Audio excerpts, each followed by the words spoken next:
Okay, today I'm excited to share my thoughts on this pre-production prototype keyboard sent to me by Infius, the Mobius MB-78. Why am I excited? Well, because in addition to its premium features, like a unique CNC machined all aluminum body, PBT keycaps, a south-facing PCB with flex cuts, and the list goes on, this 75% keyboard has a unique trick up its sleeve, or rather next to the backspace key. This little sensor can detect swipe-style gestures above the right end of the keyboard, allowing you to interact with your devices in a totally new way. And honestly, despite its quirks, it's kinda cool. So let's get into it. The Mobius MB-78 is set to launch in two colorways. This dark gray black version with cream accent keys, as well as a lighter version with pastel purple accents.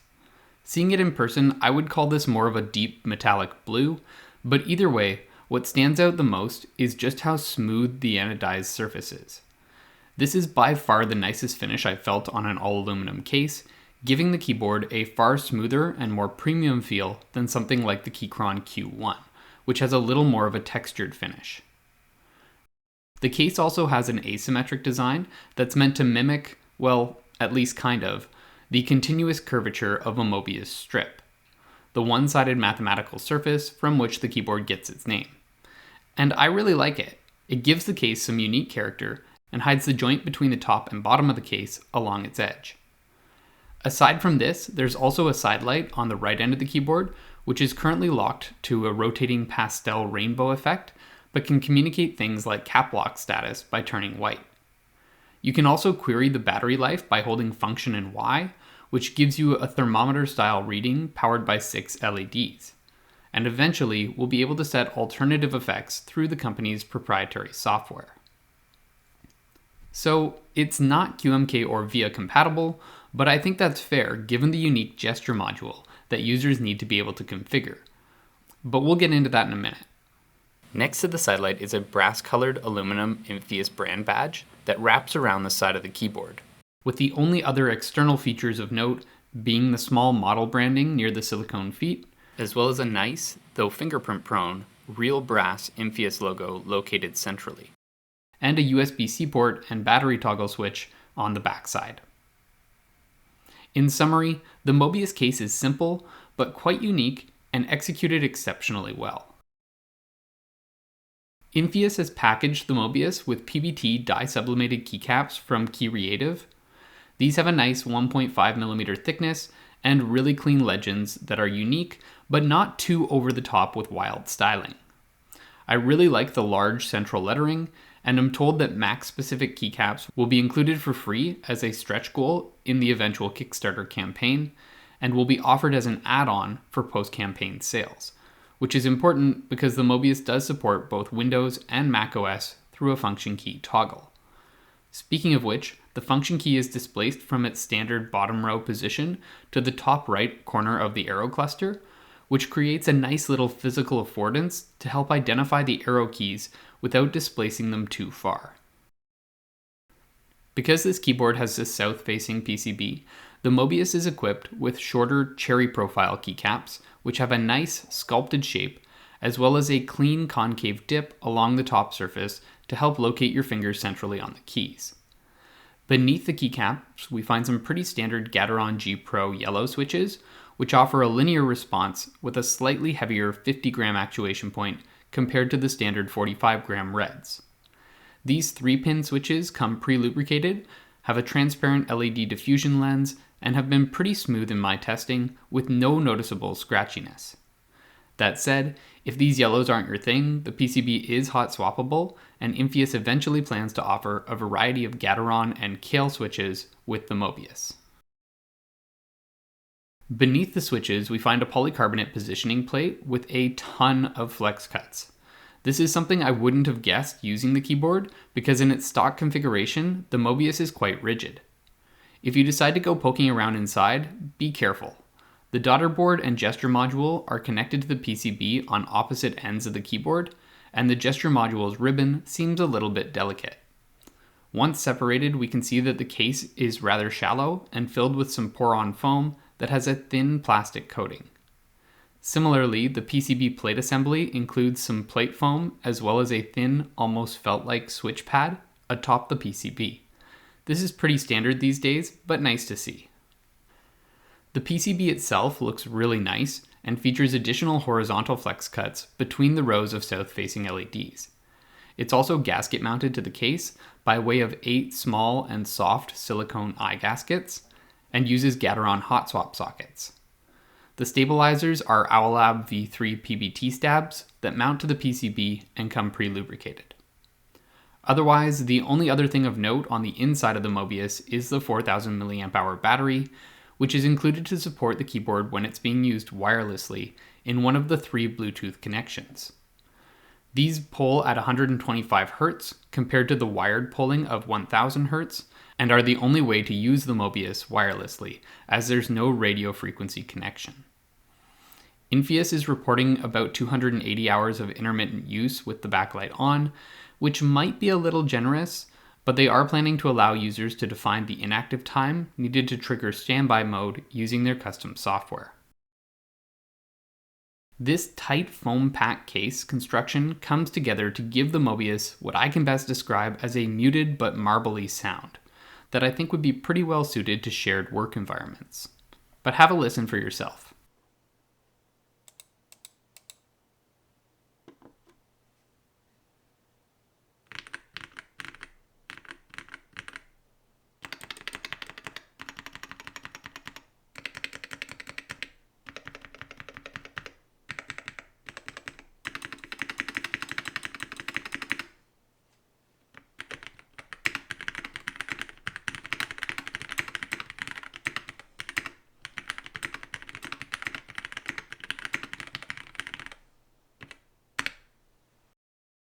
Overall, I quite like this muted sound, but there is a fair bit of spacebar spring rattle that's noticeable if you allow it to rebound too quickly. Otherwise, it's crisp but fairly quiet. Honestly, it reminds me a lot of the Low Free Flow's popular marbly sound. From a construction standpoint, the Mobius is a pretty premium feeling and well executed 75% keyboard, but its standout feature is its gesture control.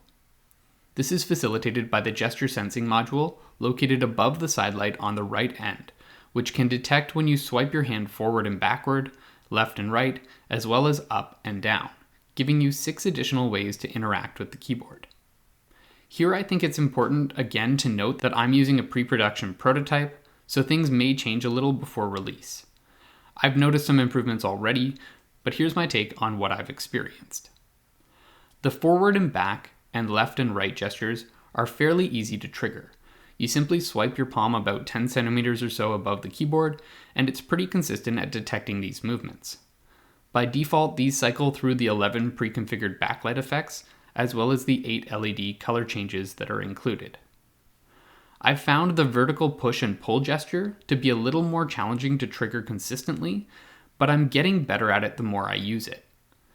These by default are set to page up and page down. And I'd say if I'm at a 90% success rate triggering the planar gestures, I'm closer to 50% on the vertical ones. At the time of making this video, I have access to a very early version of the driver software, which Infius will be releasing alongside the Mobius for both Mac and Windows.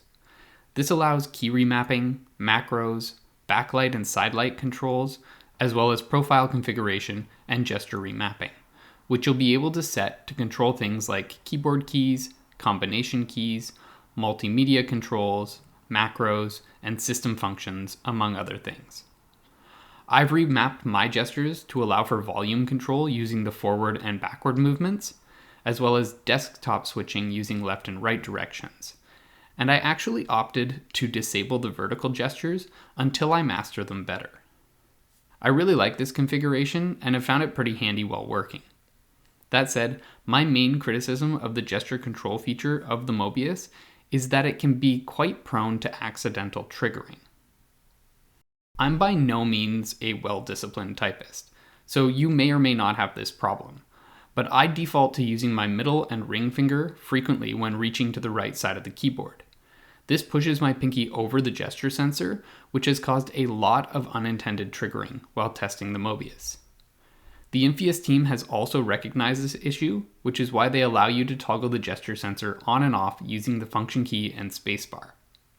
This definitely helps, but it means that I have to re-enable the gesture functionality every time that I want to use it, which limits its practicality. My hope is that a future generation of the Mobius will move the gesture module centrally to the top of the keyboard where it's still within reach but less prone to unintentional nudging. All things considered, I was really excited to try the gesture control of the Mobius, and it's honestly pretty neat.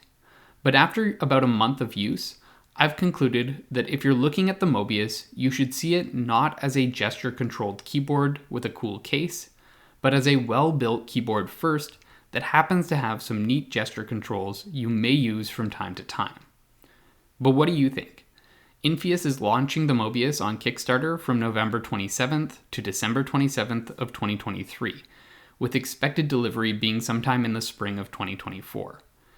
It'll range in price from $175 to $235 USD, depending on whether you opt for a bare bones or pre-built kit, with a post-Kickstarter price ranging from $225 to $265.